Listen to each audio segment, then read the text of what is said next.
প্রিয় শিক্ষার্থী বন্ধুরা, আজকে আলোচনার বিষয় হচ্ছে প্রেপোজিশন বিসাইড। আজকে আমি বিসাইডের 9টি ব্যবহার নিয়ে আলোচনা করব। আই হোপ এই ভিডিও দেখার পর থেকে আপনাদের প্রেপোজিশন বিসাইড নিয়ে আর কোনো সমস্যা থাকবে না। প্রিয় শিক্ষার্থী বন্ধুরা, আপনারা অলরেডি জেনে গেছেন যে প্রেপোজিশন কতটুকু গুরুত্বপূর্ণ। কারণ প্রেপোজিশন ছাড়া আপনারা ইংরেজিতে শুদ্ধভাবে স্পিকিং করতে পারবেন না, ফ্রি হ্যান্ড রাইটিং লিখতে পারবেন না এবং কোনো পরীক্ষায় ভালো কিছু করতে পারবেন না। এই জন্য আপনাদেরকে প্রেপোজিশন শিখতে হবে এবং ডিটেলসভাবে শিখতে হবে। একটি প্রেপোজিশন যে বিভিন্ন ধরনের অর্থ প্রকাশ করে সেগুলো আপনাদেরকে জানতে হবে এবং সে অনুযায়ী বিভিন্ন ধরনের বাক্যে প্রয়োগ করতে হবে। ওকে, তো প্রিয় শিক্ষার্থী বন্ধুরা, আমি কথা না বলে মেন আলোচনায় চলে যাচ্ছি। প্রথমে দেখেন, কোনো ব্যক্তি অথবা বস্তু যখন অন্য কোনো ব্যক্তি অথবা বস্তুর পাশে থাকে তখন বিসাইড বসে থাকে। যেমন হি স্যাট বিসাইড মি, সে আমার পাশে বসেছিল। তো এখানে কি হয়েছে? পাশে অর্থে প্রেপোজিশন বিসাইড বসেছে। সিট ডাউন বিসাইড মি, আমার পাশে বসো। Put the pot beside the sofa, পাত্রটি সোফার পাশে রাখো। তো দেখেন, এই যে এখানে 3টি বাক্য দিয়েছি এবং 3টি বাক্যেই বিসাইড পাশে অর্থে ব্যবহৃত হয়েছে। 2 নম্বর দেখেন, বিপরীত অর্থে বিসাইড বসে থাকে। যেমন he will compete with me beside বাবু, সে বাবুর বিপরীতে আমার সাথে প্রতিযোগিতা করবে। অর্থাৎ আমার সাথে বাবুর প্রতিযোগিতার কথা ছিল।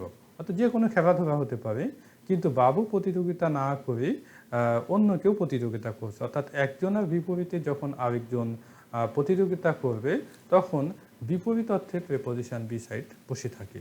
ওকে, 3 নম্বর দেখেন, কাছে অর্থে বিসাইড বসে থাকে। যেমন my friend wanted to meet me beside the park, আমার বন্ধু পার্কের কাছে আমার সাথে সাক্ষাৎ করতে চেয়েছিল। এখানে কি হয়েছে? কাছে অর্থে প্রেপোজিশন বিসাইড বসানো হয়েছে। হি স্যাট বিসাইড দ্য ট্রি, সে গাছটির কাছে বসেছিল। ওকে, অর্থাৎ কাছে অর্থে এখানে প্রেপোজিশন বিসাইড বসেছে।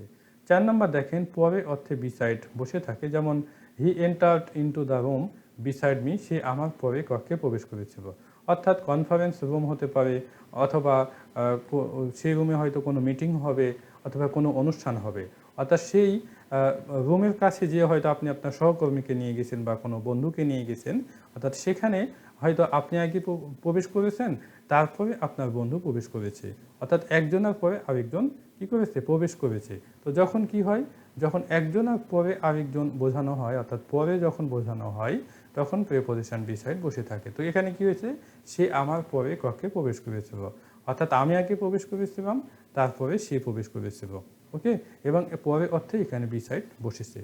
5 নম্বর দেখেন, তুলনা অর্থে বিসাইড বসে থাকে। যেমন রহিম ইজ মেরিটোরিয়াস বিসাইড মামুন, রহিম মামুনের তুলনায় মেধাবী। তো এখানে কি হয়েছে? তুলনা বোঝানো হয়েছে, অর্থাৎ রহিমের সাথে মামুনের তুলনা বোঝানো হয়েছে এবং তুলনার ক্ষেত্রেই এখানে প্রেপোজিশন বিসাইড বসেছে।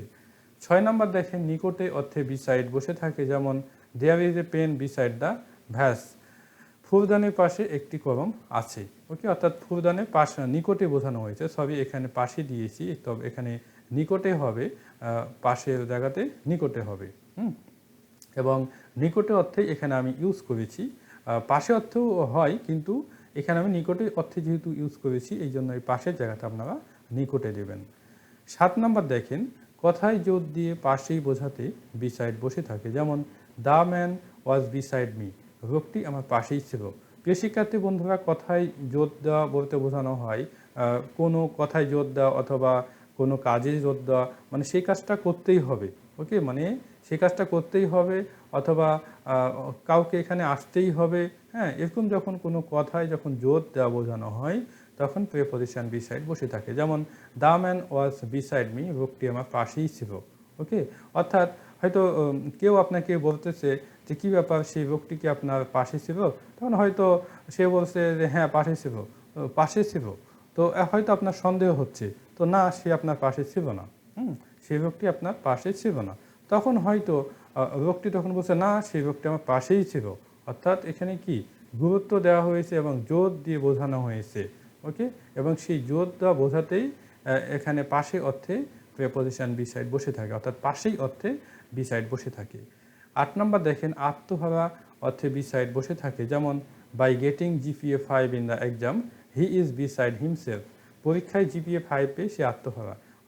জিপিএ 5 পেয়ে সে আনন্দে আত্মহারা, ওকে, অর্থাৎ ভালো রেজাল্ট যখন কেউ করে তখন কি হয়, সে আনন্দে আত্মহারা হয়ে যায়, এবং আত্মহারা অর্থেই এখানে প্রিপোজিশন বি সাইড বসানো হয়েছে। 9 নম্বর দেখেন, অপ্রয়োজনীয়, অযৌক্তিক অথবা অপ্রাসঙ্গিক অর্থে বি সাইড বসে থাকে। অর্থাৎ যেটা অপ্রয়োজনীয় বলতে যেটা প্রয়োজন তেমন নাই, অযৌক্তিক যার কোনো যুক্তিকতা নাই, অপ্রাসঙ্গিক যেটা কোনো প্রসঙ্গই না। ওকে, তো দেখেন এখানে example, he delivered a speech beside the point in the conference. সে সবাই অযৌক্তিক পয়েন্টের উপরে বক্তব্য দিয়েছিল। অর্থাৎ যেটা প্রাসঙ্গিক বিষয় বা যেটা যৌক্তিক বিষয়, অর্থাৎ যে বিষয়ে বক্তব্য দিতে হবে সেই বিষয়ে বক্তব্য না দিয়ে অযৌক্তিক বা অপ্রয়োজনীয় বা অপ্রাসঙ্গিক বিষয়ে সে বক্তব্য দিয়েছিল, এবং সে অর্থেই এখানে প্রিপোজিশন বি সাইড বসানো হয়েছে। তো প্রিয় শিক্ষার্থী বন্ধুরা, আজকে এই পর্যন্তই। আই হোপ আপনারা বুঝতে পেরেছেন। এরপরে যদি কোনো সমস্যা থাকে আপনারা কমেন্ট করবেন, এবং সেই কমেন্টের আমি উত্তর দেবো এবং বুঝিয়ে দেওয়ার চেষ্টা করব। প্রিয় শিক্ষার্থী বন্ধুরা, আজকে তো বি সাইড আমি আলোচনা করলাম, আমি নেক্সট ভিডিওতে বি সাইডস অর্থাৎ শেষে এই যুক্ত হবে, হ্যাঁ, এবং সেটি আমি আলোচনা করব। আজকে পর্যন্তই। বেস্ট অফ লাক, ভালো থাকবেন। আল্লাহ হাফেজ।